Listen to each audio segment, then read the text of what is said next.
Hello and welcome to Game Soup with Chloe and Kayla. This is a game design podcast where we throw ideas in a pot and see what's cooking. I am Kayla McQuarrie, and if you go to lambethfringe.com, you can find tickets for my work in progress solo show this October. How are you doing, Chloe? I'm Chloe Montgomery, and you can find me at work. Don't do that.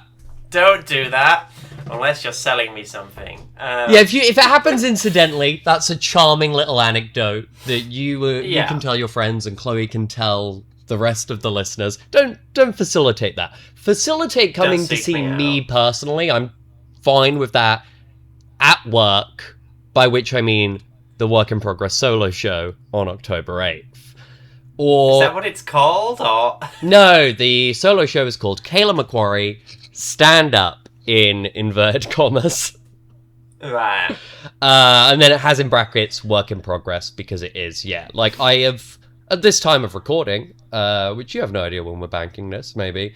But no, the tickets are now on sale and I have not written the show, which is normal. Oh well. I'll be preparing it. I'll probably be test running some bits and pieces here and there at the space in the Isle of Dogs, but I reckon it means on October 8th, that'll be the first showing of it, and a lot of it will be completely untested, so it would be very nice to have people in there. I don't necessarily know. This is the thing, like, I tweeted about that on Blue Sky, which I always still just call them all tweets, but I posted about that on Blue Sky. Even with the awareness of, like, I definitely feel like I don't have split accounts for focus, but I do feel I get more stand-up engagement on Instagram and I get more RPG engagement on Blue Sky. Yeah, I doubt the stand-up crowd has moved to Blue Sky yet. But Who knows? But at the very least, that's not necessarily where my followers are. Though I suppose it's a weird edge case. Like, I don't... Like, maybe I have a percentage of followers in the UK close enough to London that they'd be interested in going. And even though they've not necessarily seen much of my stand-up, they might be like, oh, well, Kayla's very funny on the internet. yeah. So it's like, it's worth me posting there. In the same way it feels worth me posting about RPG stuff on Instagram, even though I do not have much of a RPG audience there, I feel. Yeah. But yeah, what else have I been up to since our last episode? I've been tired. I, woke up quite late today. Which is probably, I feel it's almost my body maybe catching up with me from the move. Which was, over a month ago now. Well, at the time this episode comes out, it's still just under a month of recording. But, my body is trying to still catch up on a lot of that rest. But I went to the BFI library because I'm trying to work on an article for playtest material, so I was doing some reading there. I've seen some films and Just in general. Yeah, I mean, I went to a documentary premiere at the BFI too. And then also, what else have I been up to that relates? Oh, this was more a start. I'll be replying to the Metcritter edit soon and then getting that into layout. So that's exciting. Fun. But yeah. So it's a few months out. Yeah. I went to Warhammer World this weekend. Ooh. And I played my first proper game of Warhammer. Wow. I kind of assumed you'd have played at least one before now. I've played 1 year ago, but I don't even know if I finished it. And it was with somebody else's army and stuff. But this is my first game with my own guys. They're not finished painting or anything, but yeah. Because you live in a Warhammer household. Warhammer World, but I live in a Warhammer household. There's Cadians all over the spot. It's a joke only Warhammer players will really get, but... But did you have fun at Warhammer World? I did. It's fun to go and just see, they have this exhibition where it's just here's all the stuff from the history of Warhammer and the Games Workshop, and it's we put together dioramas of here's from our Lord of the Rings game, it's Pelennor Fields or whatever, and here's big things, and we used this stuff in the 10th edition book or whatever, and like we used this photo as the cover or whatever, and you can see like the models and stuff they've used. Yeah, it is. I've never been as someone who has no real relationship with Warhammer, but it does sound like an interesting place to exist for a sort of major game thing.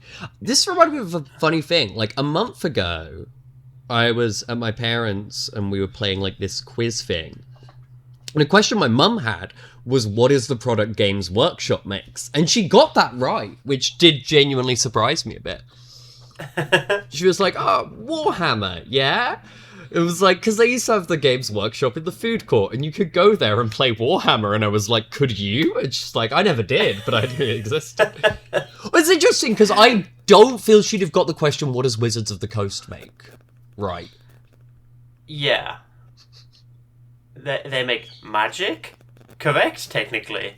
Yeah, I don't know if she could name Magic the Gathering. I guess it's an interesting thing, I guess, because of, you know, Games Workshop's presence in and around shopping centres like they and have high street shops, yeah.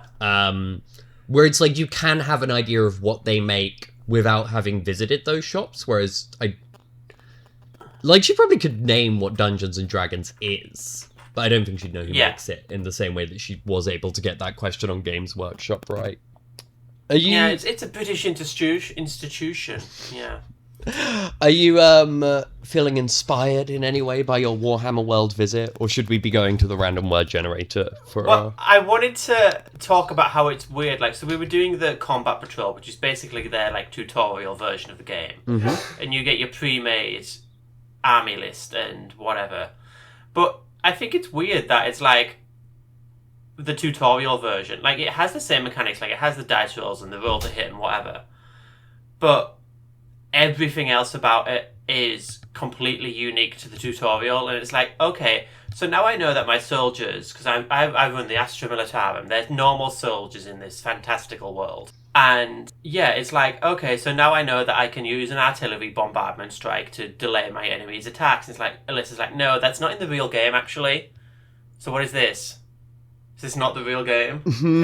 And it's like, okay, so I'm learning all these tactics and stuff that I can then apply to real inverted commas games.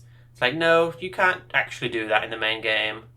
You can use the same guys, but it's not, you know, the same tactics or whatever. So are you it's like interested in these sort of mini adapted versions of games?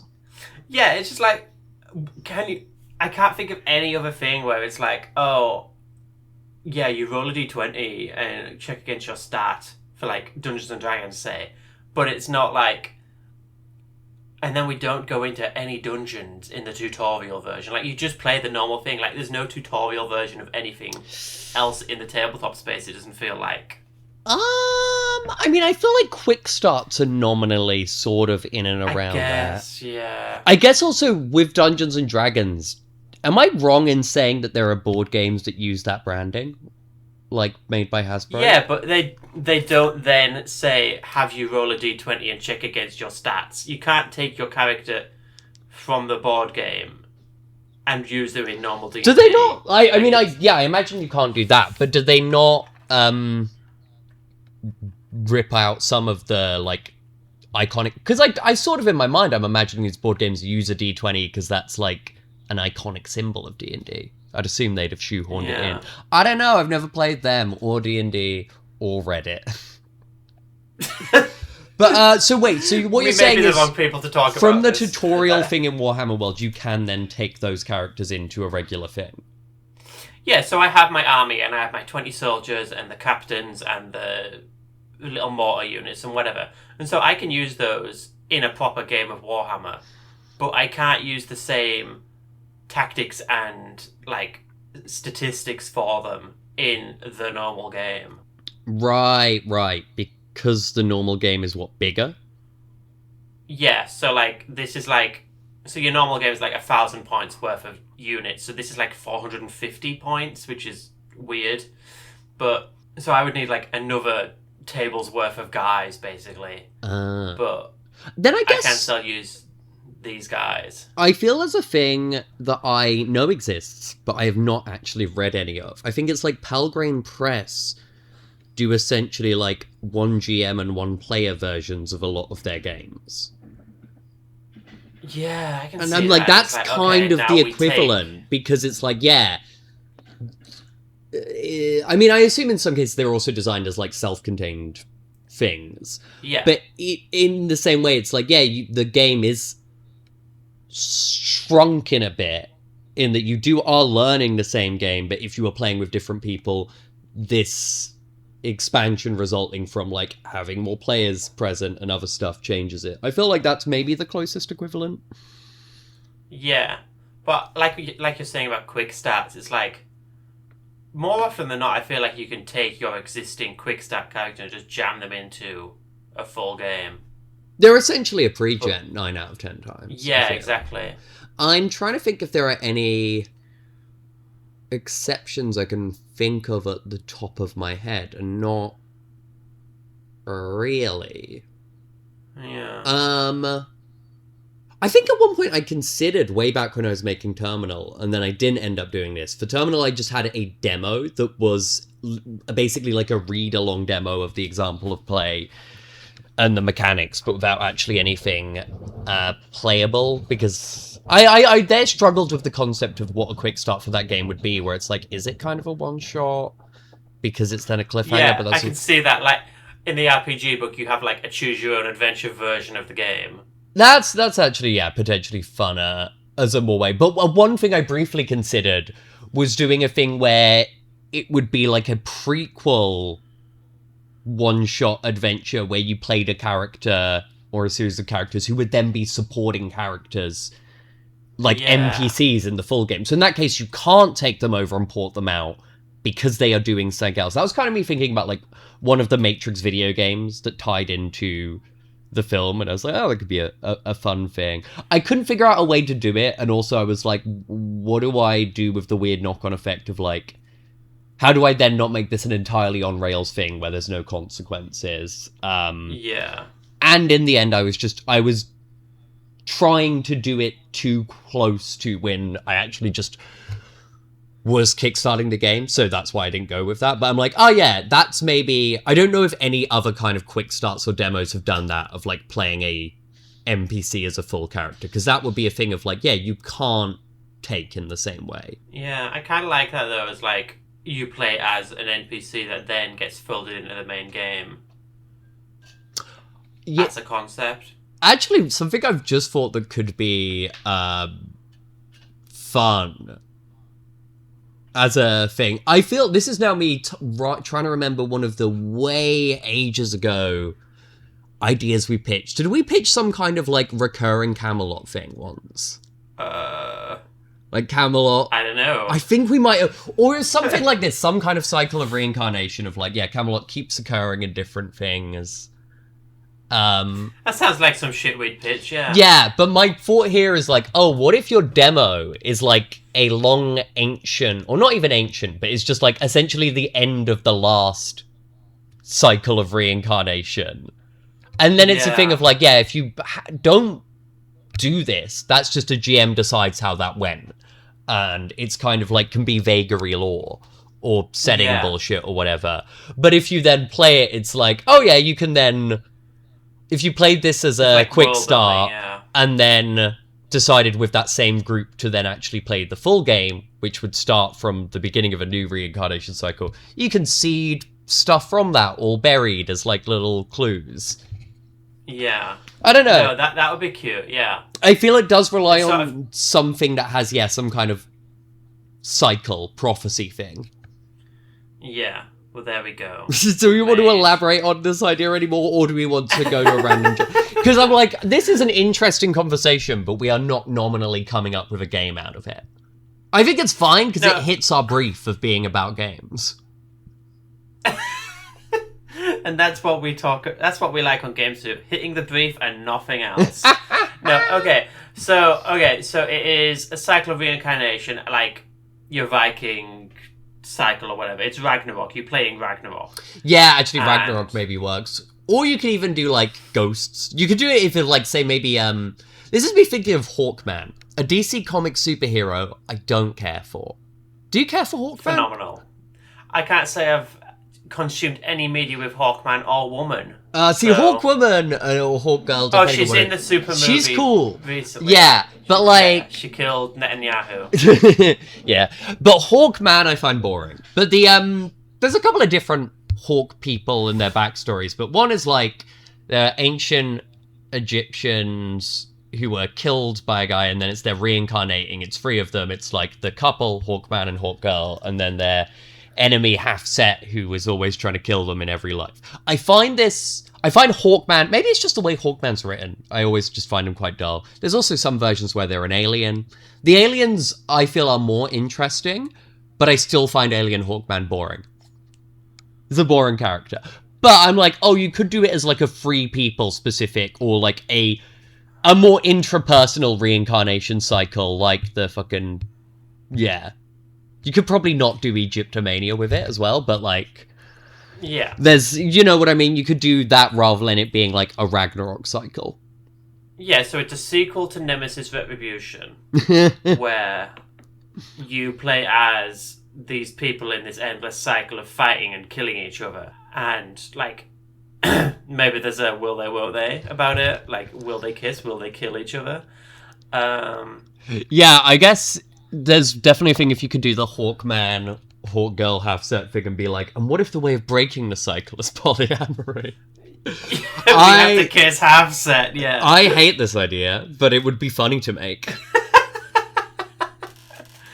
I mean, we can take out the kissing if you feel the need for it, but... No, I don't. That's not entirely why I hate it. It's more... It just feels...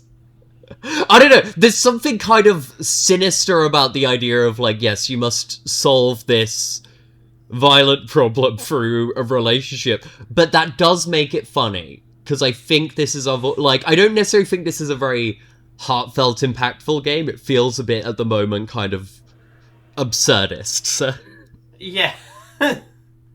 No, okay, so you don't have to solve killing each other by kissing each other, but I think there's some fun Doom Jury about it, where it's like, oh, we're destined to always meet, but we're always destined to kill each other, sort of thing. And it's like, okay, well, maybe we play through, like, each scene or whatever is like a different lifetime.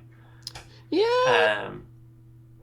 I think, well, one of the Hawk girls I've introduced is one who didn't have her memory of reincarnation. So when Hawkman was like, yeah, we're destined to be together, she's just like, I don't know you. No, you're a creep. And, like, that is a more interesting character, but unfortunately it does definitely confine Hawkman to really just sucking, but... Yeah. But I'm like, oh yeah, there is maybe an interesting thing if you go with that. Like, yeah, you have these reincarnated preset archetypes. Maybe you have powers linked to activating, like, prophecy points, but you can also just can be like, well, that's not me. I don't have to be beholden to this. Yeah. Well, there we go. It's the Hawkman game. It's a game called Hawkman Sucks. Which is the name of this episode, too. DC, if you're interested, you know our email address is. Well... Kayla is now attached to write the Hawkman movie for James Gunn. Character assassinating Hawkman as... That's the thing, I feel I'm clear on parody for this, surely, probably not, but I wouldn't call the game Hawkman Sucks. Hawkfellow sucks. Fuck you, Birdman. I also hate the film Birdman. Just gonna throw that out while we're talking about bird-based masculinity. Do you like the film Birdman? I enjoyed it when I watched it. It was several years ago, possibly 10, but I enjoyed it. Maybe that's just because I was it's professional Oscar bait, so I must enjoy it. But it's also been like over 10 years since I saw it, so maybe my hate of it would be, there's part of me that's always like, should I give Birdman a rewatch? But then I'm like, but I don't think I'll change my mind. But it would, like, allow me to go to bat more on how much I hate Birdman. But I just like single shot movies. I don't know what to tell you. 1917's good. I enjoy a sort of a single shot thing. Oh, maybe that's a little fun thing we could riff on for just a couple minutes. What's the equivalent of a single shot movie in a RPG? I think we have those. They're called one-shots. Well, I think it's the thing about, like, where you don't break from camera. It's like you've got to do everything in nominally sort of a real-time thing. Yeah. I think Alice is missing, like, a sort of you have a timer and...